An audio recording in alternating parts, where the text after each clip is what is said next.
అందరికీ నమస్కారం. ఈరోజు మీ అందరికీ నేను వినిపించబోయే కథ కరణేషు మంత్రి. రచయిత యమున చింతపల్లి గారు. ఇక కథలోకి వెళితే, ఆ ఒక్క టెస్ట్ కూడా అనుకూలంగా వచ్చి మీ సర్జరీ త్వరగా పూర్తి అయిపోవాలని కోరుకుంటున్నాను.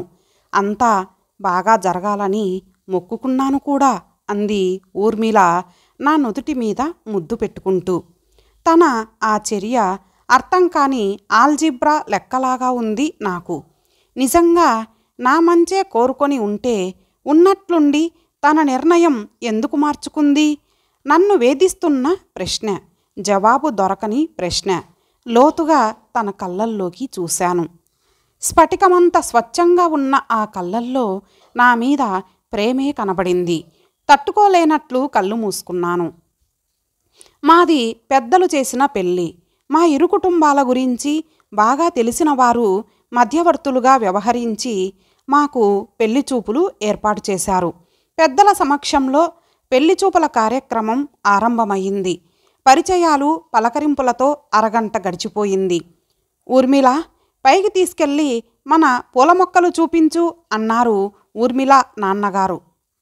మాకు ఏకాంతం కల్పించటానికే ఆ ఏర్పాటని నాకు అర్థమయ్యింది. అది మా నాన్నకి కూడా అర్థమయ్యిందనుకుంటా. అవునరా అబ్బాయి, అమ్మాయితో కలిసి వెళ్ళి మొక్కలు చూసిరా అని వంత పాడారు. ఊర్మిళ లేచి నుంచొని రండి అన్నట్లు నా వైపు చూసింది. ఇద్దరం సాయం వేళ డాబా మీదకు చేరాం. అక్కడంతా రకరకాల మొక్కలు. ఆ మొక్కలను ప్రేమగా స్పర్శిస్తూ వాటిని పరిచయం చేసింది. తనలోని పొందిక తను పెంచుతున్న మొక్కల్లోనూ కనపడింది.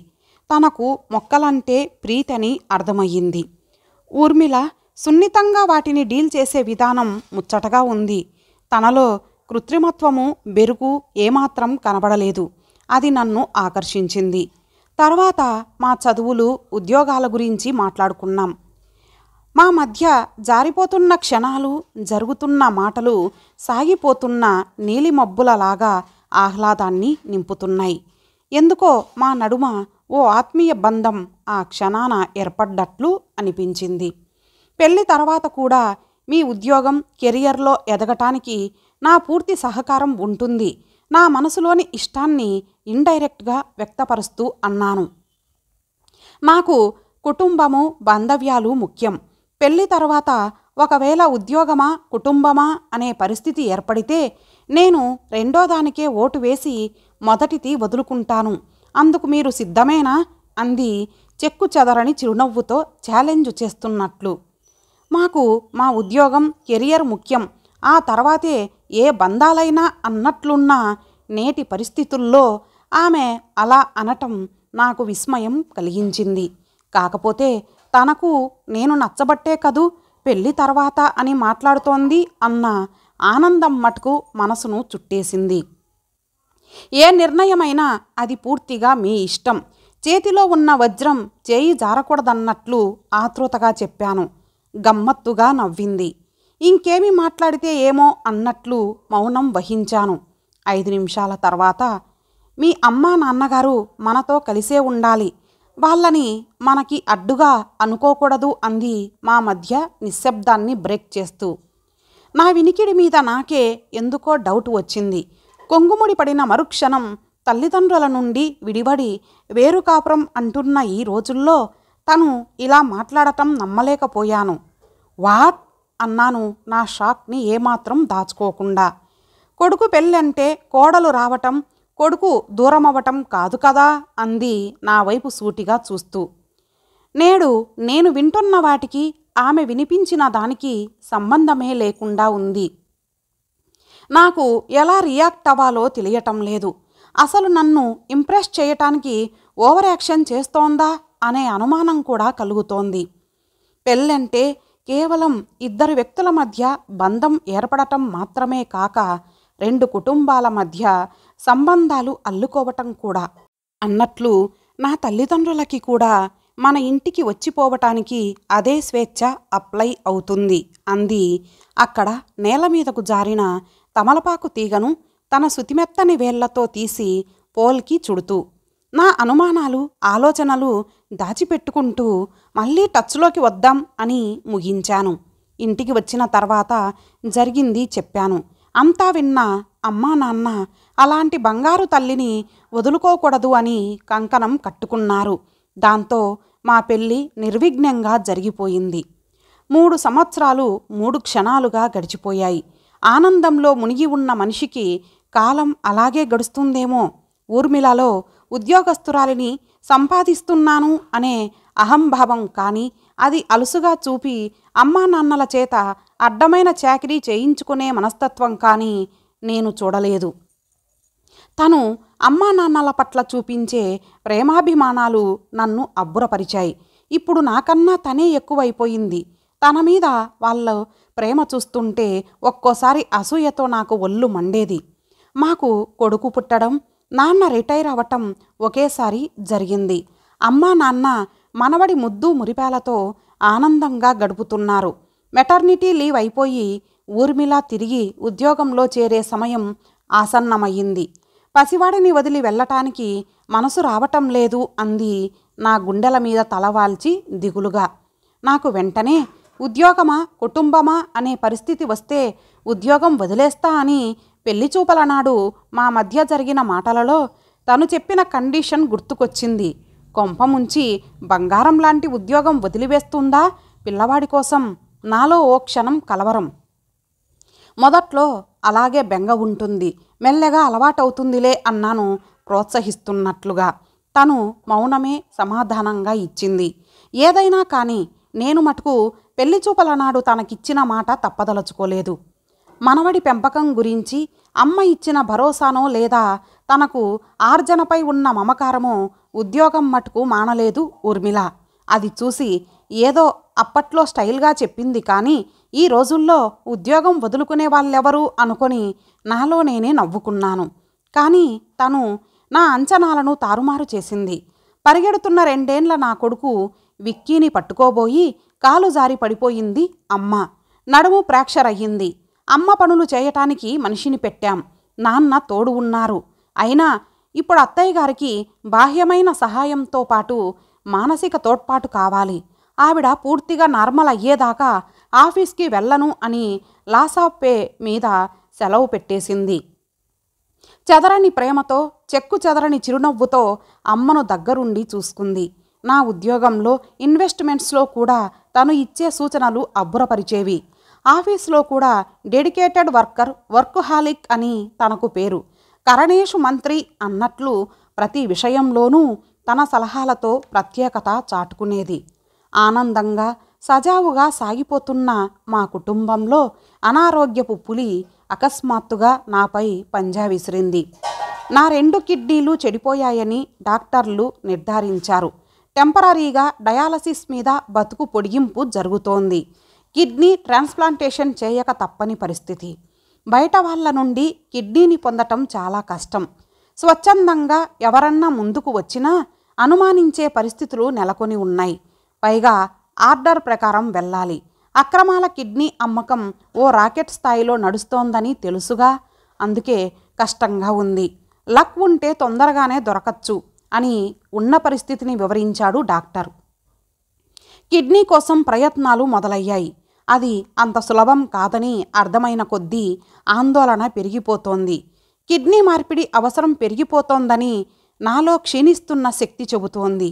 నాలోని కలవరం పసిగట్టో లేదా ఆరోగ్య పరిస్థితి అర్థమయ్యో కుటుంబ సభ్యులు సహకరించి వాళ్ళ కిడ్నీ మీకు సూట్ అయితే అంతకన్నా అదృష్టం మరోటి లేదు అని డాక్టర్ సలహా ఇచ్చారు. వెంటనే అమ్మ, నాన్న, అక్కయ్య ముందుకు వచ్చారు. వాళ్ళ కిడ్నీ నాకు సూట్ కాలేదు. కానీ వారికి నాపై ఉన్న ప్రేమ మటుకు గుండెను తాకింది. భార్య కిడ్నీ డొనేట్ చేసి భర్తను దక్కించుకున్న కేసులు కూడా ఉన్నాయి.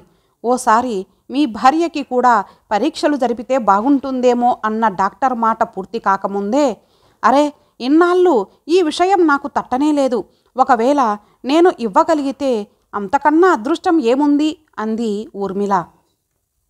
వెంటనే దానికి అవసరమైన పరీక్షలన్నీ చేయించుకుంది. మీ కిడ్నీ పర్ఫెక్ట్గా సూట్ అయ్యింది అని డాక్టర్ ఫలితాలు వెల్లడించిన రోజు ఊర్మిళ చూపిన ఆనందం మాటల్లో చెప్పలేను. ఇక మీకు ఢోకా లేదు.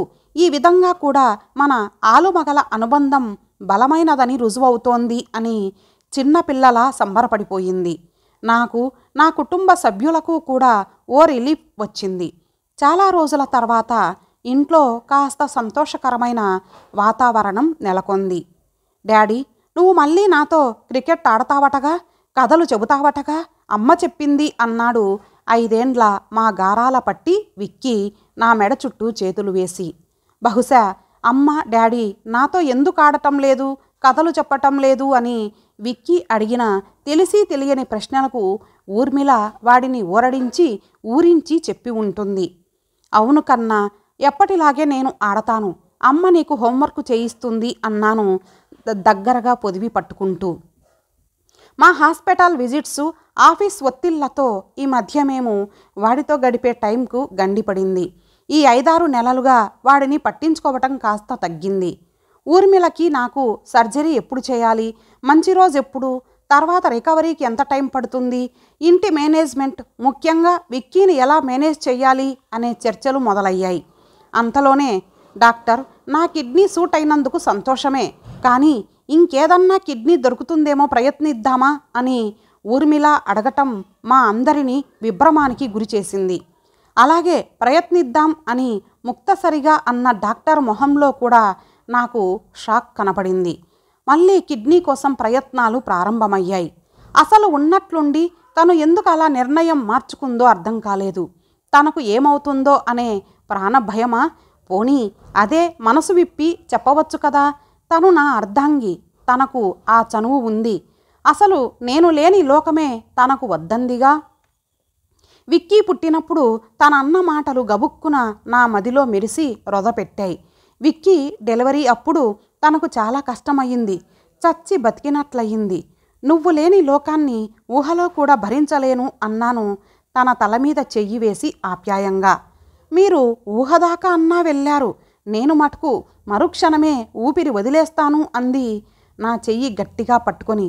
అలాంటి బంధం మాది, కానీ ఇప్పుడు ఆ నమ్మకం వమ్ము అయ్యేటట్లు ఉంది. అసలు తన కిడ్నీ నాకు మ్యాచ్ కాకుండా ఉన్నా బాగుండేది, ఈ వ్యధ తప్పేది నాకు. నా పక్కన చేరి ఏవో కబుర్లు, రైమ్సు మొదలెట్టిన విక్కీ నన్ను ఈ లోకంలోకి తీసుకొచ్చాడు. అనేక ఆలోచనలతో నలుగుతున్న మనసు చల్లని ఏసీ గదిలో కూడా సేద తీరలేకపోతోంది. దానికి కారణం నా జబ్బు కాదు, మార్చుకున్న ఊర్మిళ నిర్ణయం. ఎవరైనా వచ్చేది శ్మశానం దాకా మాత్రమే, ఆపై ఆగిపోతారు. ఎవరికి ఉండదు ప్రాణంపై తీపి. నా జీవిత భాగస్వామి అయినంత మాత్రాన మృత్యువులో భాగస్వామి కావటానికి ఇష్టపడుతుందా? అలా ఆశించటం తప్పేమో కూడా. నాన్న, డాడీ అంటూ నా బుగ్గలు తాకుతూ చేతులు తిప్పుతూ ఏవేవో మాట్లాడుతూ అలాగే నిద్రలోకి జారుకున్నాడు విక్కీ. సిస్టమ్ ముందు కూర్చొని ఆఫీస్ వర్కో ఏమో చూస్తున్న ఊర్మిళ లేచి వచ్చింది. నా గుండెల మీద నుండి విక్కీని జాగ్రత్తగా తన చేతులతో తీసుకొని భుజాన వేసుకుంది. నన్ను వేధిస్తున్న విషయం అడగకుండా ఆగలేని వాడిలా గబుక్కున తన చెయ్యి పట్టుకున్నాను. నా వంక ఏమిటన్నట్లు చూసింది. అంతలోనే బిడియమో అహమో అడ్డుపడి చటుక్కున చెయ్యి వదిలిపెట్టేశాను. వదిలిన నా చేతిని తన చేతిలోకి తీసుకుంది. నాలో ఏదో భద్రతాభావం. నేను కిడ్నీ ఇస్తానని అంతలోనే వెనకడుగు వేయటం మిమ్మల్ని బాధిస్తోంది కదూ అంది మెల్లగా. అది విన్న నేను నా ప్రతి ఆలోచన తను తెలుసుకోగలదన్న విషయం నేను మరిచానే అని ఉలిక్కిపడ్డాను. నా ప్రతి ఆలోచన మీతో పంచుకుంటానని మీకు తెలుసు. నేను వెనకడుగు వేయటానికి కూడా మిమ్మల్ని సంప్రదించాలి అనుకున్నాను. కానీ ఈ పరిస్థితిలో నా ఆలోచన చెప్పి మీలో అనవసరమైన ఆందోళనకి ఊపిరి పోస్తానేమో అని భయం, బాధ, దిక్కుతోచని స్థితి. తన గొంతులో ఆర్ద్రత ఏదో అడ్డుపడుతున్నట్లు ఆగిపోయింది. మీ వ్యధ నాకు అర్థమయ్యింది. అది మీ ఆరోగ్యానికి అంత మంచిది కాదు. ఇహ చెప్పక తప్పదు. మాటలు కూడా తీసుకుంటూ చెప్పింది. మీరు నా ప్రాణం. నా ప్రాణం పోయినా పర్వాలేదు, మిమ్మల్ని రక్షించుకోవటంలో అనుకున్నాను. అందుకే కిడ్నీ ఇవ్వటానికి సిద్ధపడ్డాను. కానీ తన గొంతులో దుఃఖం. తను చెప్పబోయేది నా ఊహకు అందటం లేదు. ఊపిరి ఉగ్గబట్టి వింటున్నాను. మన ఇద్దరి ప్రాణం విక్కీ అండి.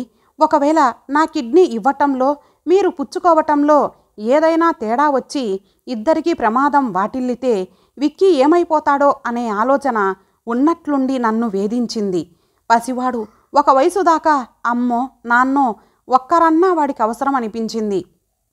అందుకే తన 2 ప్రాణాలను రక్షించుకోవాలనే ప్రేమ వరదై ఆమె గొంతులో సుడులు తిరిగింది. తన ఆలోచన అర్థమై నా అనుమానం మాయమై మనసు సిగ్గుతో కుంచించుకుపోయింది. నా చెయ్యి పట్టుకున్న తన చేతిపై గాఢంగా ముద్దు పెట్టుకున్నాను. ఇంతటితో ఈ కథ సమాప్తం. మరలా మరొక మంచి కథతో కలుద్దాం. అంతవరకు సెలవు. నమస్తే.